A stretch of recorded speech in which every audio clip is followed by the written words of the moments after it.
Good morning, welcome back to another video with a guy and his projects. We're here in South Dakota today. It's March, there's snow on the ground, it's currently raining on me. I'm getting wet because my hat is keeping you dry, and that's where we're at today. It's 35 degrees, so it might turn to snow a little bit later.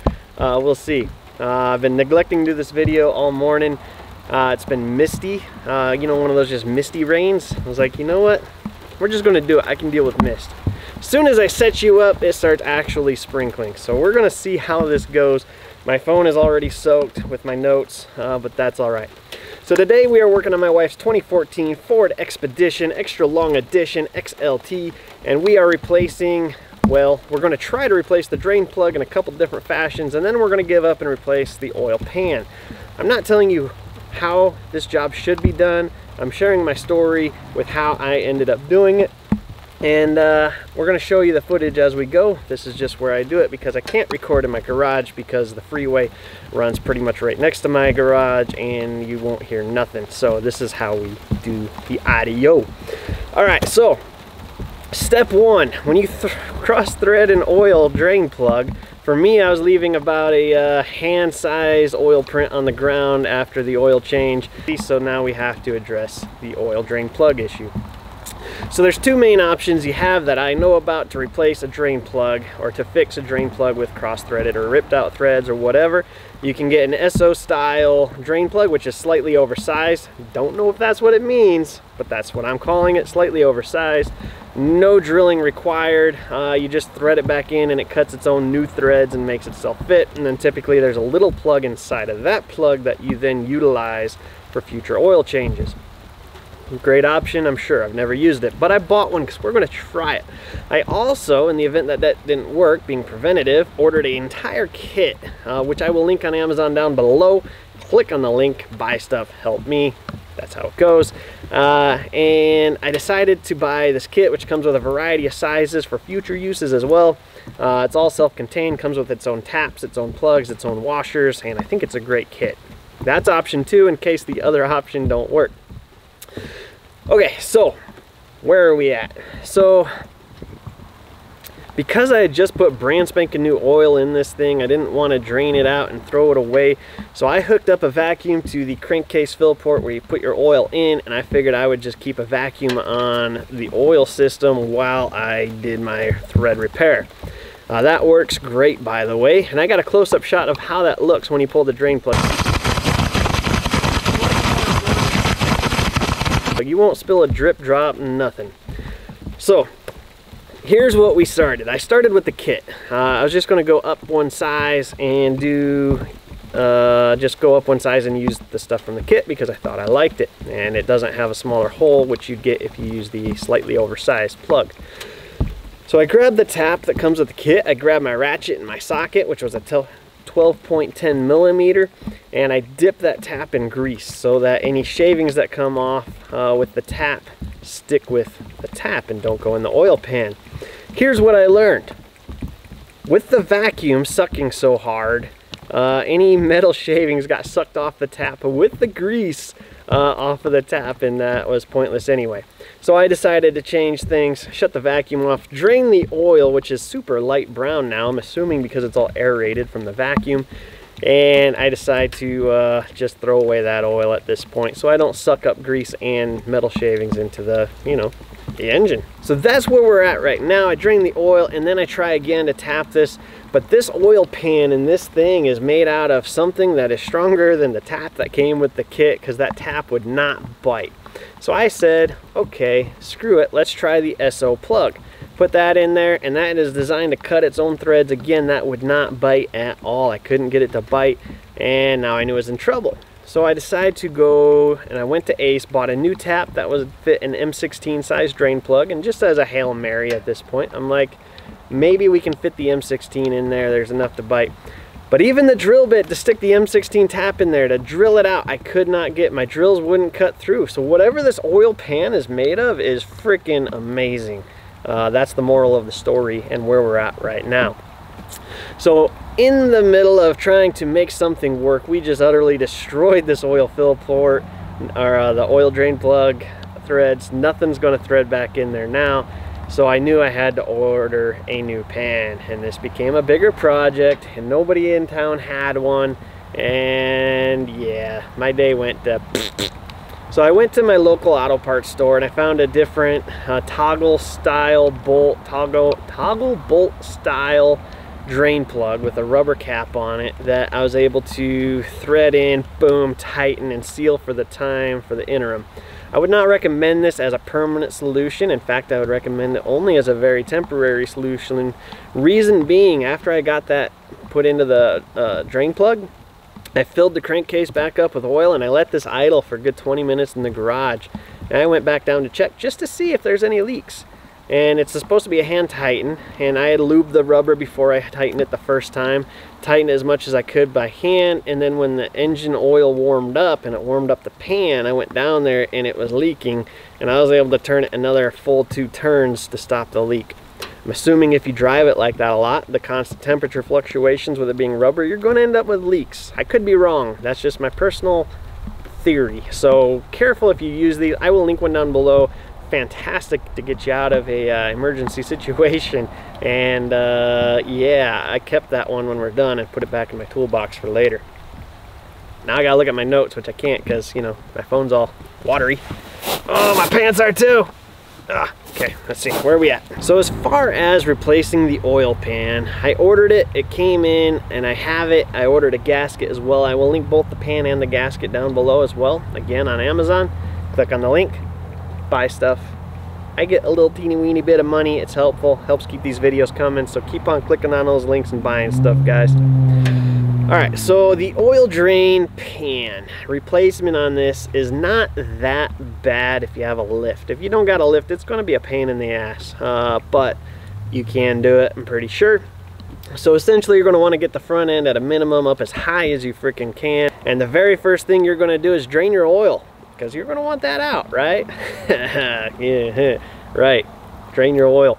Alright, so once your oil is drained, or while it's draining, the first thing that's got to come off is the cross member under the pan. That's got to remove. There's 4 bolts holding it in.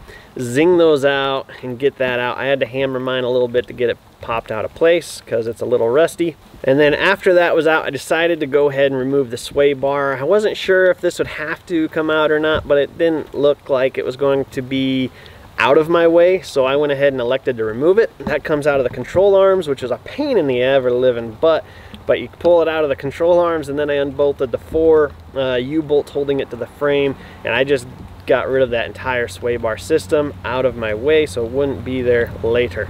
As far as the differential goes, you've got 3 bolts holding it. Ooh, sorry, my fingers are getting cold, it's hard to do this. You got 3 bolts holding your differential in place, 1 on each side and 1 up top. I elected to only take out the 2 that were easy to get to at first. I ended up pulling the top one later. I just recommend for you to go ahead and pull the top one later. It wasn't worth the fight. I fought for a long time and then I took that bolt out. So pull out all 3. The top one is really hard to get to, and I don't have any footage because I couldn't get any footage of me getting up there because it's hard to get to. But you'll want some extensions, a swivel socket, and your socket, and that'll come out. Pain in the butt, but it will come out. I would do that one first if I had to do it again. Pull it out first, put it in last. Alright, so once you've got all of that removed, you can go ahead and remove, there's a bolt holding transmission lines to the bell housing. Then it's hard to get around those transmission lines to get the bolt pans out, or pan bolts out. So I went ahead and pulled that bracket off, moved the transmission lines away, and then in the front at the timing cover, the front of the engine, there's another bolt with a bracket holding on those same 2 transmission lines. I unbolted that as well so that the transmission lines could completely move out of my way. There's a couple other flexible lines, I'm guessing the oil cooler. I also put those out of the way just to get them out of my way, because out of my way is good. So the oil pan bolts are a 13mm socket. I used a 12-inch extension. You could probably get away with 8 just fine. So I used a 12-inch extension, a ratchet, and I busted all of those loose that I could reach with the ratchet. The ones up in front, I couldn't get a ratchet to very easy, so I switched it and elected to use a box end wrench. That worked just fine. A little tedious maybe, but it worked. So once you've got all of the oil pans busted loose, and I would do that before you remove them, then you can go back and start removing them. Just pull them all out, put them somewhere you're not going to lose them. And at this point, you can pull your pan out, hopefully. This is where I hadn't completely unbolted the differential yet, and I fought for a long time trying to get that pan to drop out, and I couldn't quite get it to drop below the transmission bell housing. So close. It was like a ½ inch, maybe even less, ¼ inch, but I couldn't get it to bend the rest of the way. You have your oil pickup tube inside there, and that gets severely in the way of getting this done. So I ended up going up to that top differential bolt and just removing it. Just save yourself the trouble, do it to begin with, and don't be me, because I'm not smart at all. To note, you did unbolt these transmission, the hard lines, but they do still get in the way. There's a lot of shoving them and pushing them and whatever. Don't kink them. They'll move, but don't kink them. All right, so once the pan is out and the gasket is out, I went ahead and removed the oil pickup tube. I'm in there. The gasket came with a new seal O-ring for the pickup tube. You might as well clean it out. You're right there, just do it. So that's held in by 3 bolts. You'll pull that down, make sure the O-ring comes with it. I used a bunch of brake clean, just sprayed through it, cleaned up the screen and all that, pulled the O-ring off, lubed up the new one with some new oil, and put it back in place and bolted it back into the engine. So also, while you have your pan off, obviously you're going to want to clean up the mating surface where your new pan gasket's going to go on the block. I used some scrapers I bought. Love these scrapers. I will link them down below. And they make super nice work of this. I also use towel and some brake clean to get the harder to reach areas. And you're going to want to clean all this up very clean. Don't scratch it, just clean it. So before you go installing your new pan, a word of advice from myself with the experience I have, it might be worth to break your oil plug loose on the new pan and pull all the way out just to make sure it is in good condition and you're not going to create more problems putting it back in and finding out your new plug is just as bad as your old plug. That would be a bad day. So pull the plug out, put it back in if you'd like, and just do it. It's worth it. You're going to put the gasket on the pan just to make sure it fits right. This gasket that I bought, which I will link down below, had little tabs, made it very easy to make sure you had it correct. And honestly, it was actually pretty easy to do. You do want to, before you put your pan and new gasket up into place, you want to get some gasket maker, which I will link down below, and put it on the corners of your block, the engine block, where the metal meets. It's not a one-piece system. The metal is pressed together or welded together, however it is, but supposedly you want to put some gasket maker in those areas, just in the corners. I don't glob it on, I just put a little bit there. You're just helping seal it, that's all you're doing. So now you've installed your pickup tube, you've put some grease on, you're ready to put your new pan and gasket in place. And you want to do that before your gasket maker sets, especially if you bought the 1-minute crap that freezes up so fast. So at this point, I'm going to put my phone back in my pocket because it is getting soaked, which is probably not great for it. So you can put your pan in place and get a couple of bolts started. You don't want to torque them down yet. I just got them in 2-3 threads. Once you get a couple to hold the pan, get all the rest of them in like 2 to 3 threads, and then you can kind of start torquing them in a crisscross pattern, back and forth star pattern, however you want to do it, to the manufacturer specifications, which are about right there, no more. Okay. Careful. Once you got them all torqued in place, the gasket maker I used said it wanted 24 hours to set before you put fluids in, so I let it set till the next day. The next day I go out, I fill up the oil, and I turn her on, cross my fingers, and try my best to not be disappointed if it leaks. But that did not leak. So I went down there, I checked it right as I started it up. No leaks. I let it sit in the garage for ½ an hour idling, got it real nice and hot, never leaked a drip. Took it on a long road trip, about 45 minutes out and back, no leaks whatsoever, everything held together great. It's now been almost a month of driving, still no leaks, so everything worked. You don't have to glob on gasket maker when you do this stuff. I know a lot of people on YouTube do, they just go everywhere. That just makes a mess, and if you watch those guys, a lot of them have leaks after they do that too. I don't. The gaskets are usually pretty good if you torque them down correctly-ish. I don't torque specs, I don't know torque specs, so when I say correctly, take it with a grain of salt. I'm not a mechanic, I'm not certified, I'm not authorized, I'm not nothing to tell you how to fix your vehicles. I'm just a guy that has problems and hobbies, and I fix my own crap because I like to. Doesn't mean I know how to, doesn't mean I should tell you how to. This is just how I did it. So Did I mention I'm not going to tell you guys how to put it all back together because this video is already super long. It just goes back together the same way it came apart, by the way. So your sway bar, your cross member, your differential, all that stuff. Self-explanatory at this point. So you guys remember, leave a comment, leave a thumbs up, click on the links in the description below. It all helps me out. I'll keep posting if you keep watching. I know we're on an every other week schedule now. Maybe that'll pick up again here shortly, maybe not. I don't know that yet.